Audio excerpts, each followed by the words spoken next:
war degdeg oo ka imaanaya gobolka ay ku dagaalamayaan labada dal ee Azerbaijan iyo Armenia ee Nagorno-Karabakh ayaa waxaa la soo warinaya in saacadihii ugu dambeeyay ciidamada militariga ee wadanka Azerbaijan ay guulo xoog leh ka gaareen.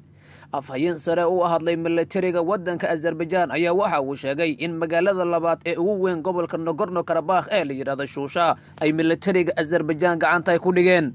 Ilwareedyo lagu kalsoonaan karo oo la hadlay muuqaalbaahiyaha Al Jazeera ayaa tabinaya in saacadihii ugu dambeeyay ay ciidamada militariga wadanka Azerbaijan ay guulo xoog leh ka gaareen dagaalka labada dawlad wax ku dhow 2 bilood ku dhexmaraya gobolka Nagorno-Karabakh. dhinaca kale afhayeen u hadlay wasaaradda difaaca ee wadanka Armenia ayaa waxa uu isaguna sheegay in hadalka ka soo yeeray dawladda Azerbaijan ay been tahay ilaa ay haddana dagaalka uu ka soconayo furmaha hore ee dagaalka si gaar ah meelaha ay xarumaha militariga labada dal ay isaga hor imaadeen isagoo intaasi ku daray inaanay jirin in markaasi militariga dalka Armenia goobo hor laga wareegay. inkastoo xukuumadda Azerbaijan ay helayso taageero caalami ah oo uu Turkigu ka mid yahay ayaa haddana bilihii ugu dambeeyay waxa dagaalku uu ahaa mid si toos ah ugu soconaya gobolka Nagorno-Karabakh. magaalada Shusha ayaa waxa ay ka mid tahay mid ka mid ah magaalooyinka ugu waaweyn ee ay sida xoog leh uga hardamayaan militariga labada dal. war dhawaantan ka soo baxay dawladda Azerbaijan ka soo baxay xukuumadda dalka Armenia ayaa Russia looga baaqay in dagaalka labada dal ay soo farageliso.